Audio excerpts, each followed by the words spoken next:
கண்டிப்பாக நம்ம கர்த்தருடைய வசனத்தை ஏற்றுக்கொள்ளணும். இந்த ஆட்களுடைய நிலை, இவங்க நடந்து கொள்ளுகிற விதம், இவர்கிட்ட பார்க்குற ஒழுங்கினம், முறைகேடுகள், இதெல்லாம் வசனத்தை நாம் ஏற்றுக்கொள்ள முடியாதபடி நம்ம தடை செய்யக்கூடாது.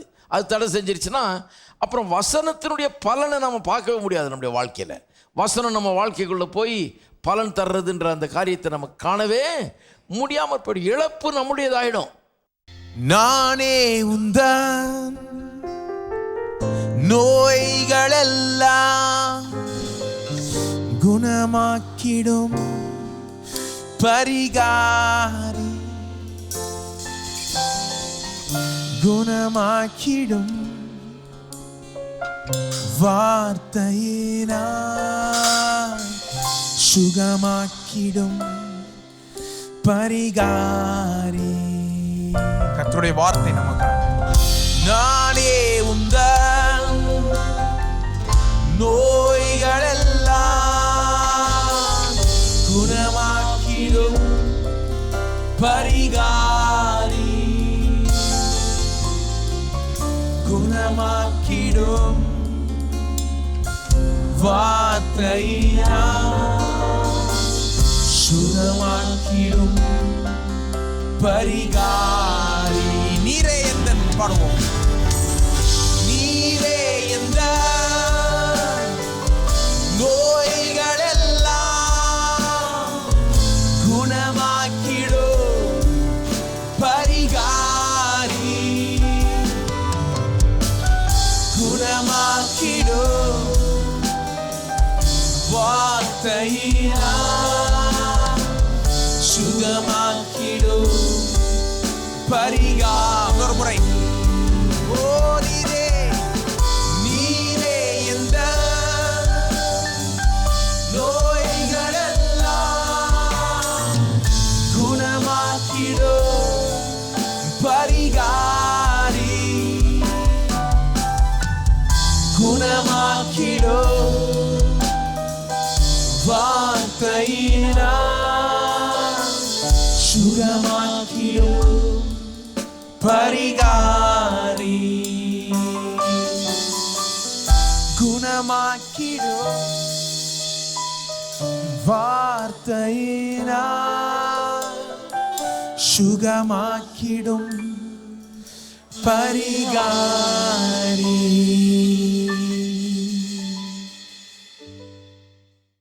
சென்னையில் சாம்பி செல்லத்துறை நடத்தும் போதகர்கள் கருத்தரங்கு 2017 பிப்ரவரி 15, 16, 17 ஆகிய நாட்களில் நடைபெற உள்ளது. இடம் அப்போஸ்தல ஐக்கிய சபை, சென்னை.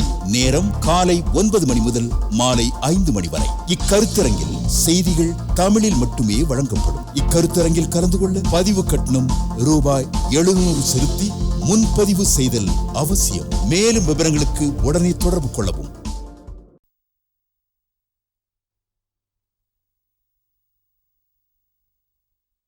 மத்தேயு 13ஆம் அதிகாரத்துக்கு திருப்போம்.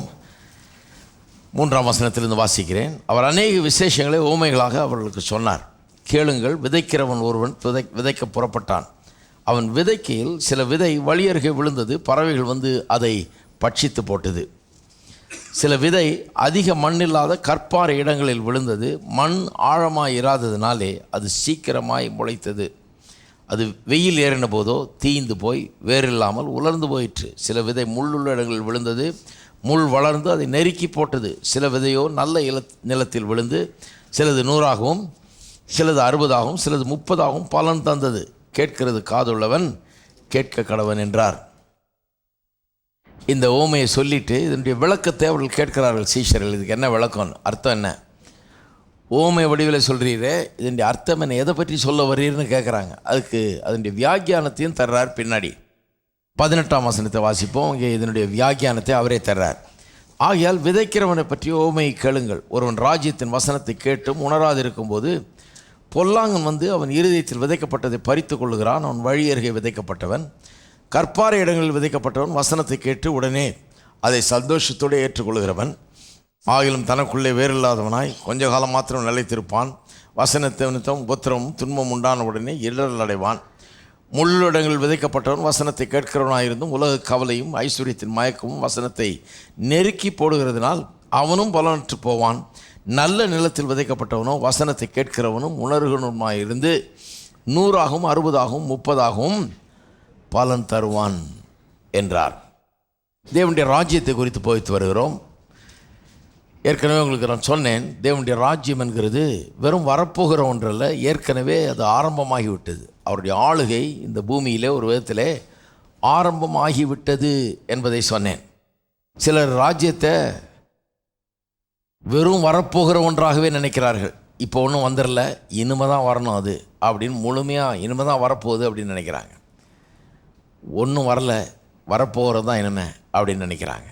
இன்னும் சிலர் அதுக்கு எதிராக நினைக்கிறாங்க. என்ன சொல்கிறாங்க, எல்லாம் வந்துருச்சு, ராஜ்யமே வந்துருச்சு, மொத்தமாக வந்துருச்சு, வர வேண்டியதெல்லாம் வந்தாச்சு, இனி வர்றதுக்கு ஒன்றும் இல்லை, தேவனுடைய ராஜ்யம் இயேசு முதல் தடவையாக வந்தப்போ எல்லாம் வந்துருச்சு அப்படிங்கிறாங்க. ரெண்டுமே தப்பு. இப்போ நிறைய வேத வல்லுநர்கள் என்ன சொல்கிறாங்க, இது ஒரு விதத்தில் வந்திருக்குது, இன்னொரு விதத்தில் வரப்போகிறது. எந்த விதத்தில் வந்திருக்கிறது, தேவனுடைய ராஜ்யம் ஆரம்பமாக இருக்கிறது இந்த உலகத்தில். ஒரு விதத்தில் இதனுடைய முழுமையான நிறைவேறுதல் அவருடைய 2ஆம் வருகையில் வரப்போகிறது. முதல் வருகையில் அவர் மரியாள் மூலமாக இந்த உலகத்திலே மனுஷனாய் வந்து பிறந்து சிலுவையில் மரித்ததன் மூலமாக அவருடைய ராஜ்யத்தின் ஆரம்பம், துவக்கம் ஏற்கனவே நிறைவேறிவிட்டது. ராஜ்யம் இப்பொழுது அநேகருடைய வாழ்க்கையிலே அதை காண முடிகிறது. அது வந்திருக்கிறது, அந்த ஆளுகை நடந்து கொண்டிருக்கிறது. இதனுடைய முழுமையான வடிவத்தை பின்னால் பார்க்க போகிறோம். 2ஆம் வருகையிலே அவர் வரும்போது உலகத்தின் ராஜ்யங்கள் எல்லாம் தேவனுடைய ராஜ்யமாக மாறும். இப்படி முழுமையான நிறைவேறுதலை பார்ப்போன்றாங்க. அதுதான் கரெக்ட். அதை நான் உங்களுக்கு காண்பித்தேன். தேவனுடைய ராஜ்யம் ஏற்கனவே இனாகிரேட் பண்ணப்பட்டு விட்டது என்று சொல்லுகிறார்கள்.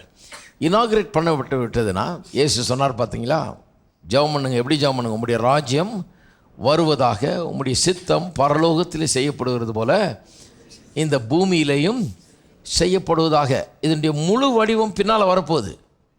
எல்லா உலகத்தின் ராஜ்யமெல்லாம் எல்லா ராஜாக்களும் போய் தேவனுடைய ராஜ்யமாக போகுது, அது வரப்போகுது. அப்போ எல்லாமே பூரணமான நிலையில் காணப்படும். இப்போது அப்படி கிடையாது. உலகத்தின் ராஜ்யம்லாம் உலகத்தின் ராஜ்யமாக தான் இருக்குது, அங்கங்கே ஒரு ராஜ்யம் நடந்துக்கிட்டு இருக்குது இல்லையா. ஆனால் இங்கெல்லாம் வாழுகிறவர் சில மக்கள் இயேசுவை விசுவாசித்து ஏற்றுக்கொண்டு அவரை தங்களுடைய வாழ்க்கையில் ராஜாவாக அனுமதித்திருக்கிறபடினாலே சிலருடைய வாழ்க்கையில் இன்றைக்கு தேவனுடைய ராஜ்யம் நடந்து கொண்டிருக்கிறது. அவர்கள் மூலமாக தேவனுடைய ராஜ்யத்தின் பிரதிபலிப்பை, ஆளுகையை இந்த பூமியிலே பல்வேறு விதங்களிலே, பல்வேறு ரெல்ம்ஸில் நம்ம பார்க்க முடியுது. பல்வேறு காரியங்களில் தேவனுடைய ராஜ்யத்தை பார்க்க முடியுது. இவர்களுக்குள்ள ராஜ்யம் இருக்கிறதுனால இவர்களுக்கு எது மேலெல்லாம் இன்ஃப்ளூயன்ஸ் இருக்குதோ, செல்வாக்கு இருக்குதோ, அதன் மேலெல்லாம் அந்த ராஜ்யத்தின் செல்வாக்கை அவர்கள் பரப்புவதை காண முடிகிறது. பரலோகத்தில் பாருங்கள், எந்த பற்றாக்குறையும் இல்லை, எதுக்கும் குறைச்சல் இல்லை இல்லையா. எல்லாம் நிறைவாக இருக்குது. அங்கே போயிட்டு அரிசி இல்லை, பருப்பு இல்லை, மண்ணெண்ணெய் இல்லை, அது இல்லை, இது இல்லைன்னு பிரச்சனை கிடையாது. அங்கே எதுவும் இல்லைன்னே கிடையாது. எல்லாம் நிறைவாக இருக்கிறது. பூரணமான செழிப்பு, பூரணமான ஆசீர்வாதம் அங்கே. அதனால் பரலோகம் போன பிறகு தான் எல்லாம் இருக்குது, இங்கே ஒன்றுமே கிடையாதுன்னு அர்த்தம் கிடையாது. இப்போ ராஜ்யம் நம்முடைய உள்ளத்தில் ஆரம்பித்ததுனால இந்த ஆளுகை யாருடைய உள்ளங்களெல்லாம் நடக்கிறதோ அவர்களெல்லாம் இன்றைக்கே தேவனுடைய பராமரிப்பை ஒரு விசேஷித்த விதத்தில் அனுபவிக்கலாம்.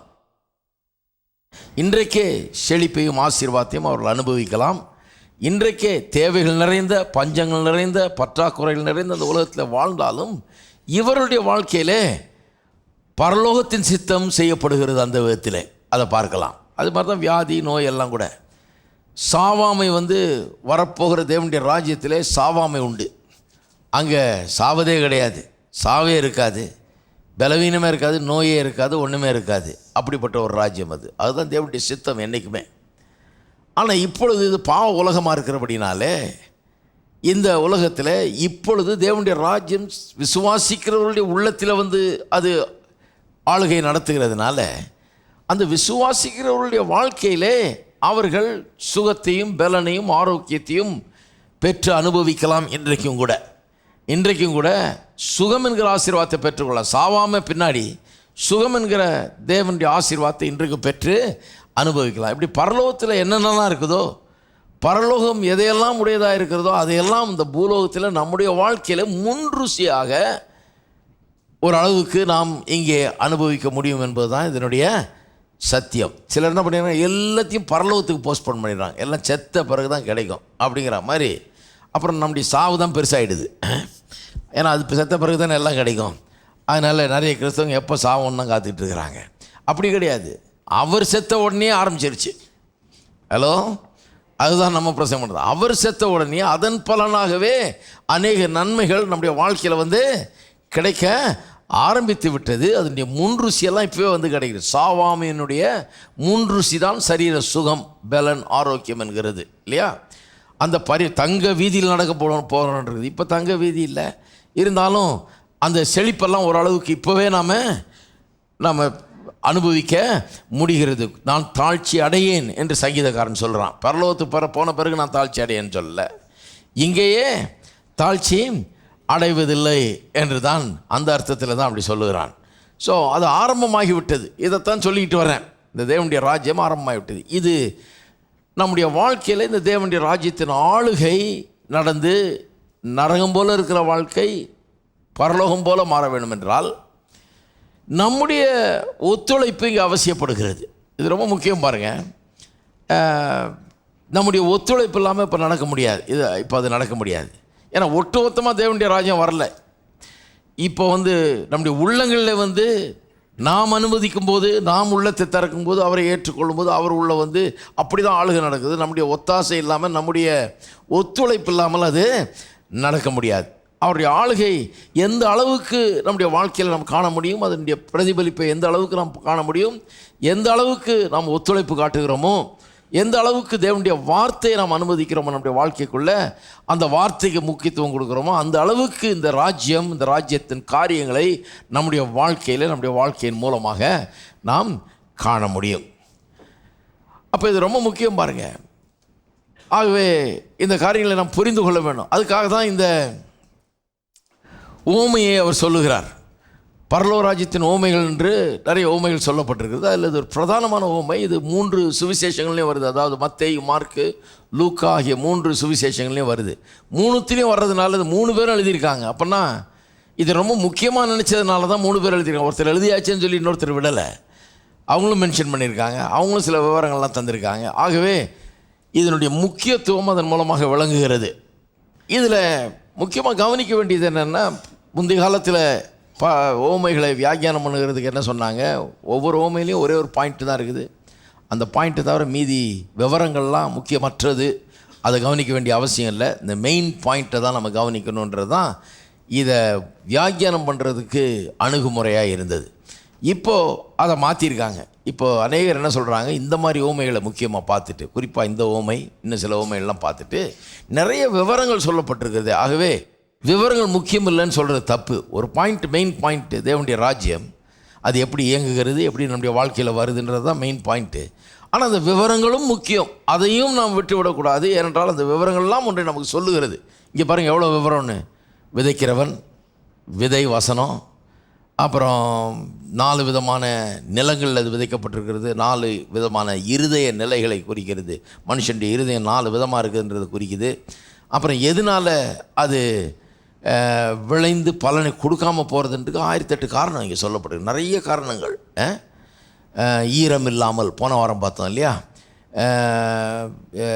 மற்றபடி ஆழம் இல்லாமல், வெயில் வந்தபோது தீந்து போய் உலர்ந்து போயிற்று, இப்படிலாம் சொல்லப்பட்டிருக்குது. காரணம் உபத்திரவம், துன்பம் வந்தது, உலக கவலை, ஐஸ்வர்யத்தை குறித்த மயக்கம், மற்றவர்களை குறித்த இச்சை, இப்படிப்பட்ட காரியங்கள் இந்த வசனம் விதை நம்முடைய இருதயத்தில் நுழைஞ்சு பலன் கொடுக்காதபடிக்கு கெடுத்து போட்டு பலன் இல்லாமல் ஆக்கிடுதுன்னு, இப்படி பல விவரங்கள் அதெல்லாம் கவனிக்க வேண்டியதாக இருக்குது. ஏன்னா அதெல்லாம் நமக்கு ஒரு செய்தியை கொடுக்கிறது. இதன் மூலமாக, அந்த விவரங்கள் மூலமாக இயேசு எதையோ ஒன்றை வெளிப்படுத்த விரும்புகிறார். ஆகவே இந்த விவரங்களை கொஞ்சம் கவனிக்க வேண்டியது. இந்த ஓமையை படிக்கும்போது முக்கியமாக இந்த விவரங்கள் ரொம்ப முக்கியம். அதனால் இந்த முதல் விதமான நிலத்தை குறித்து பார்த்தோம். அது என்ன? வழி அருகே விதைக்கப்பட்ட விதைகள் என்று சொல்லப்பட்டிருக்கு. அதாவது ஒரு நிலம் இருக்குது, அதில் ஒரு சின்ன பகுதியை நடைபாதையாக பயன்படுத்தி திரும்ப திரும்ப அது மேலே மிதித்து நடந்ததுனால அந்த இடம் நடைபாதை போல் ஆகிடுது. அந்த இடத்துல விதைக்க முடியாது, ஏன்னா அது உழுத நிலம் போல் இல்லை, இது மிதித்து அப்படி ஆகிடுச்சு. நிறைய பேர் இருதயம் அப்படி இருக்குதான், மிதிப்பட்டு அடிபட்டு 4 பேர் அது மேலே நடந்து நடந்து நடந்து இவங்க பட்டு பட்டு பட்டு இருதயம் அந்த நிலையில் இருக்குது. அவர்களுக்கு எதையும் விளைவிக்கக்கூட முடியாத ஒரு நிலையில் அவர்கள் இருக்கிறார்கள். வசனத்தை கேட்பாங்க, ஆனால் உள்ளே ஒன்றும் வேலை செய்யாது, அதில் பலன் ஒன்றும் இருக்காது. அவங்களுக்கு மொத்தமாக இதை குறித்த ஒரு நல்ல ஒரு அபிப்பிராயம் கிடையாது. நிறைய பேர் அப்படி பார்த்துருக்குறேன் நான், நீங்கள் கூட பார்த்துருப்பீங்க. என்ன சொல்லுவாங்க, எனக்கு எல்லாம் தெரியும், இந்த கிறிஸ்தவங்களை பற்றி தெரியும், கோயிலுங்களை பற்றி தெரியும், பிரசங்கியார்களை பற்றி தெரியும், எதுவுமே சரி கிடையாது, யாருமே சரி கிடையாது. பார்த்துருக்கீங்களா அப்படி ஆளுங்கள? எனக்கு தெரியும். சில குடும்பங்களே எனக்கு தெரியும், எங்கேயுமே கோயில் கூட போகிறது கிடையாது. ஏன்னா அவங்க எல்லாத்தையும் பார்த்துட்டாங்களாம். கேட்டிங்கன்னா அப்படி தான் சொல்லுவாங்க, நாங்கள் எல்லாம் பார்த்துட்டோம், எங்களுக்கு தெரியும், யாருமே சரி கிடையாது, இந்த பிரசங்கியார் சரி கிடையாது, அந்த பிரசங்கியார் சரி கிடையாது, இவர் சரி கிடையாது, அவர் சரி கிடையாது, இந்த சர்ச்சு சரி கிடையாது, அந்த சர்ச் சரி கிடையாது, எந்த சர்ச்சும் சரி கிடையாது, இவங்க ஒருத்தர் தான் கரெக்டுன்றாங்க. உருப்புறதுக்கு வழியே இல்லை பாருங்கள்.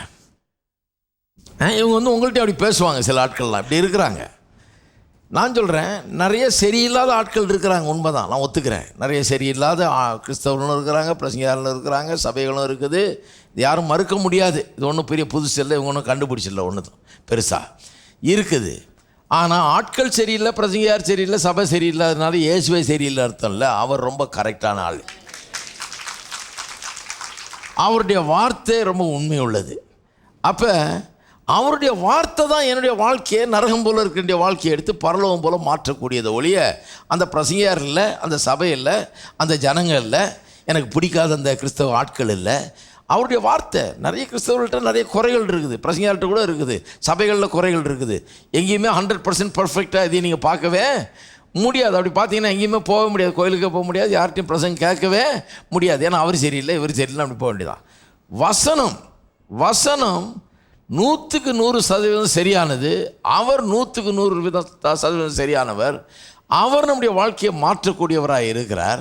அப்போ கண்டிப்பாக நம்ம கர்த்தருடைய வசனத்தை ஏற்றுக்கொள்ளணும். இந்த ஆட்களுடைய நிலை, இவங்க நடந்து கொள்ளுகிற விதம், இவர்கிட்ட பார்க்கிற ஒழுங்கினம், முறைகேடுகள், இதெல்லாம் வசனத்தை நாம் ஏற்றுக்கொள்ள முடியாதபடி நம்ம தடை செய்யக்கூடாது. அது தடை செஞ்சிருச்சுன்னா அப்புறம் வசனத்தினுடைய பலனை நம்ம பார்க்கவே முடியாது. நம்முடைய வாழ்க்கையில் வசனம் நம்ம வாழ்க்கைக்குள்ளே போய் பலன் தர்றதுன்ற அந்த காரியத்தை நம்ம காணவே முடியாமல் போய்டும். இழப்பு நம்முடையதாகிடும். இருக்கீங்களா? அதனால தான் சொல்கிறேன், சில ஆட்கள் அப்படி பேசுவாங்க பாருங்கள். சிலருக்கு தெரியாமல் பேசுகிறாங்க, சொன்னால் கேட்டுக்குவாங்க. சிலர் இதெல்லாம் நான் விலைக்கு சொல்லியிருக்கேன், சிலருக்கு கேட்டுக்கிட்டாங்க, சரியாயிட்டாங்க. சிலர் கொஞ்சம் ரொம்ப மிதிப்பட்டு நீங்கள் சொல்லும்போதே அவங்க கேட்கக்கூடாதுன்ற எண்ணத்தோடு தான் கேட்குறாங்க. அவங்க நீங்கள் சொல்கிறதையே அப்படிப்பட்ட ஆள்கள்லாம் இருக்கிறாங்க. கழட்டி விட்டுறணும். தூரமாக பார்க்கும்போதே அங்கேயே ஒரு தோத்திரம் பெறுதன்ட்டு இப்படி போயிடணும். ஆபிரகாம் லோத்துக்கிட்ட சொன்ன மாதிரி, நீ எப்படி போகிறேன்னு கேட்டான். நான் எப்படி போகிறேன்னா, நான் அப்போ எப்படி போகிறேன்னா, அது மாதிரி எப்படி போகிறீங்க பிரதர், நீங்கள் அப்படி போகிறீங்களா, நான் இப்படி போகிறேன், நீங்கள் எப்படி போகிறீங்கன்னு சொல்கிறீங்க, ஆப்போசிட் டைரெக்ஷனில் நான் போயிடுறேன். உங்களுக்கு எனக்கு ஒத்து வராது. ஏன்னா நீங்கள் சொல்கிறதெல்லாம் விளங்குது எனக்கு, ஆனால் நான் வசனத்தை கேட்க போகிறேன். எங்கேயாவது போகிற இடத்துல போய் வசனத்தை நான் கேட்க போகிறேன். எனக்கு பிரயோஜனமான விதத்தில் வசனத்தை சொல்லி அது எனக்குள்ள பலன் உண்டாக்குன்னு நான் நம்புகிறேன். ஆகையால் நான் ஆட்களை பார்க்க போகிறதில்ல, அதனால் அதைரியப்பட போகிறதில்ல, அதனால் வசனத்தை கேட்குறத நான் விடுற போகிறதில்ல, வசனத்தை நான் கேட்க போகிறேன்ட்டு அப்படிப்பட்ட ஒரு அப்ரோச் நமக்கு கண்டிப்பாக இருக்க வேணும். இங்கே சபைக்கு வர ஏஎஃப்டியில் சபைக்கு வர்றவர்கள் அப்படிப்பட்டவர்களாக இருக்க வேண்டும். சும்மா இந்த ஆட்கள்லாம் பேசுகிறதெல்லாம் கேட்கக்கூடாது. அது இதுன்னு எதையாவது ஒன்று சொல்லிட்டு கிடப்பாங்க, அதை கேட்கக்கூடாது. எதை கேட்கணும்? வசனத்தை கேட்கணும். வசனம் உங்களுக்கு பலனை தரும், இல்லைங்களா? வசனம் உங்களுக்கு பலனை கொடுக்கும், அது நிச்சயம். அந்த பலனை நம்ம அடையணும், அதில் குறிக்கோளாக இருக்கணும். சரி, அப்போ அது வழியருகே அது பாருங்கள். அந்த மாதிரி ஒரு ஆட்களை பிசாசு நல்லா பயன்படுத்திக்கிறான். அவங்க வாழ்க்கையில் ஒன்றும் நிறைவேறாதபடிக்கு, கடவுளுடைய வார்த்தை பூந்து ஒன்றும் வேலை செஞ்சிடாதபடிக்கு, பலன் கொடுக்காதபடிக்கு வசனத்தை எடுத்து போடுகிறான். நான் உடனே பிசாசுக்கு ரொம்ப வசதியாக போச்சு. வசனம் உள்ளே போகாதபடிக்கு ஒரு நிலைக்கு கொண்டு வந்துட்டான். அவங்க இதே தான் பேசிகிட்டு இருப்பாங்க. அவங்க சரியில்லை, இவங்க சரியில்லை, அது சரியில்லை, இது சரியில்லை, எனக்கு அது பிடிக்கல, இது பிடிக்கல, இதே தான் பேசிகிட்டு இருப்பாங்க. அந்த மாதிரி ஆளை பார்த்தாலும் தூரம் போயிடணும். ஏன்னா அந்த ஆவி நம்மளையும் ஒட்டிக்கும். சரியில்லைன்னு எல்லாருக்கும் தான் தெரியும். எத்தனையோ இடத்துல எல்லாம் சரியில்லை, நிறைய சரியில்லைன்னு தெரியும், இல்லை சில இடங்களில் கொஞ்சம் சரியில்லைன்னு தெரியும், எல்லாம் தெரியும் நமக்கு. ஆனால் இது சரியாக இருக்குது, அவர் சரியாக இருக்கிறது நமக்கு தெரியும், இல்லையா? முதல் விதமான நிலம் வழி அருகேன்னு. ரெண்டாவது விதமான நிலத்தை தான் ஈரம் இல்லாததுனால் அப்படின்னு லூக்கா எழுதின சுவிசேஷத்தில் இதே ஓமை சொல்லும்போது ஈரம் இல்லாததுனால்னு சொல்கிறார். இந்த ஓமையில் டீட்டெயில்ஸ் ரொம்ப முக்கியம், விவரங்கள் ரொம்ப முக்கியம். ஈரம் இல்லாததுன்னா என்னன்னு காண்பித்தேன். ஆவியானவருடைய கிரியைக்கு அங்கே இடம் இல்லாமல் போகிறது அப்படிங்கிறத காமிச்சேன். இந்த கற்பாறை உள்ள இடங்களில், கற்பாறைன்னா வெறும் கல்லில் யாரும் விதைக்க மாட்டாங்க. இந்த கல்லுக்கு மேலே கொஞ்சம் மண் விழுந்துருக்குது, கொஞ்சம் மண் இருக்குது, ஆனால் ஆழம் இல்லை, கொஞ்சம் தான் இருக்குது, ஷேலோவாக இருக்குது. கொஞ்சம் உள்ளே போனோடனே கற்பாறை இருக்குது. இது தெரியாமல் விதைக்கும் போது என்ன ஆகிறது, அந்த கற்பாறையே இந்த விதை போய் உள்ள ஆழமாக வேறுன்றதுக்கு தடையாக ஆகிவிடுகிறது. மண் ஆழமாக இராததுனால் வெயில் ஏறின போதுன்னு இருக்குது பாருங்கள், அதை கவனிக்க போகிறோம். அது என்ன, அதன் மூலமாக என்ன சொல்ல வர்றார் இயேசு? மண் ஆழமாக இராதனால் வெயில் ஏறின போது தீந்து போய் உலர்ந்து போயிற்று அப்படின்னு சொல்லப்பட்டிருக்கிறது. இந்த மண் ஆழமாக இராதது அப்புறம் வெயில் ஏறுறது, இது என்னது? இது என்ன அர்த்தத்தில் அது சொல்கிறாரு? அப்போ இது நம்முடைய வாழ்க்கையை குறித்தது. நம்முடைய வாழ்க்கையின் வெற்றி எப்படி உண்டாகிறது, ஜெயம் எப்படி உண்டாகிறது, வாழ்க்கை எப்படி நல்ல விதமாக மாறுது, எப்படி வெத்தி நிலத்தை எடுத்து ஒரு விவசாயி பண்படுத்தி அதை உழுது அதில் விதைச்சி அதை பெரிய அற்புதமான விளையக்கூடிய நிலமாக மாற்றுகிறான். அதுபோல் நம்முடைய வாழ்க்கையை எடுத்து சில நேரத்தில் ஒன்றுத்துக்கு உதவாத வாழ்க்கையை, இருளடைஞ்சு போயிருக்கிற வாழ்க்கையை, தோல்வி அடைஞ்சிருக்கிற வாழ்க்கையை, கெட்டு போன வாழ்க்கையை, சீரழிஞ்சு போன வாழ்க்கையை எடுத்து நாம் எப்படி நல்லா ஆக்க முடியுன்றது தான் சப்ஜெக்டிங்க. அதுதான் வெற்றியும் வாழ்வும். மதுரையில் வெற்றி வாழ்வு கருத்தரங்கு சாம்பி செல்லத்துரை பேசுகிறார். நாள் ஜனவரி 26, 2017. நேரம் காலை 10 மணி முதல் மாலை 4 மணி வரை. இடம் ஜீவ வார்த்தை ஆலயம், மாடக்குளம் ரோடு, மதுரை 3. மேலும் விவரங்களுக்கு கீழ்காணும் எண்களில் தொடர்பு கொள்ளவும். அன்பராம் இயேசுவின் அன்பினை எண்ணியே அளவில்லா துதிகளுடன் சந்தோஷ கீதங்களால் என்னாலுமே பாடியே போற்றிடுவேன், அரமனை ஸ்தோத்தரிப்பேன். அன்பராம் இயேசுவின் அன்பினை எண்ணியே அளவில்லா துதிகளுடன் சந்தோஷ கீதங்களா என்னாலுமே பாடியே போற்றிடுவேன், பரமனை ஸ்தோத்தரிப்பேன். அன்பராம் இயேசுவின் அன்பினை எண்ணியே அளவில்லா துதிகளுடன் சந்தோஷ கீதங்களா என்னாலுமே பாடியே போற்றிடுவேன், பரமனை ஸ்தோத்தரிப்பேன். ஜீவன் உள்ளவரை இயேசு எந்தன் மெய்ப்பர், கவலை எனக்கு இல்லையே. உள்ளுள்ள இடங்களிலும் அமர்ந்த தண்ணீரண்டையும் என்னை நடத்தி செல்லுவார். ஜீவன் உள்ளவரை இயேசு எந்தன் மெய்ப்பர், கவலை எனக்கு இல்லையே. உள்ளுள்ள இடங்களிலும் அமர்ந்த தண்ணீரண்டையும் என்னை நடத்தி செல்லுவார். காலம் மாறினாலும் பூமி அழிந்தாலும் இயேசு என்றும் மாறிடா. காலம் மாறினாலும் பூமி அழிந்தாலும் இயேசு என்றும் மாறிடா. எந்தன் நேசரே என் அடைக்கலமானவர், போக்கிலும் வரத்திலும் என்னை கரம் பற்றி நடத்துவார். எந்தன் நேசரே என் அடைக்கலமானவர், போக்கிலும் வரத்திலும் என்னை கரம் பற்றி நடத்துவார்.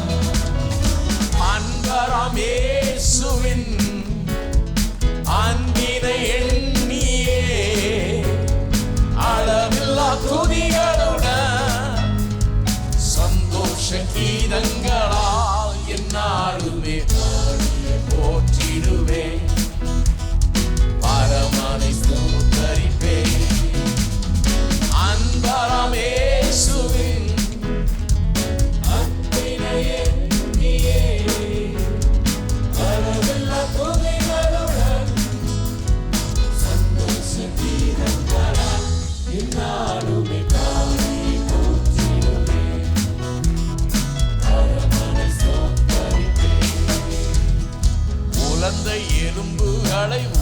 செய்தவரே உமக்கு நிகரே இல்லையே.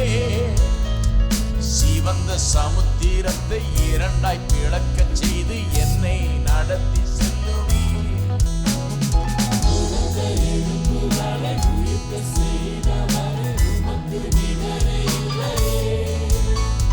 சிவந்த சமுத்திரத்தை இரண்டாய் பிளக்கச் செய்து என்னை நடத்தி செல்லுவீர். நல்ல தேவனின் வல்ல வார்த்தைகளால் இந்த வாழ்வு மலரும்.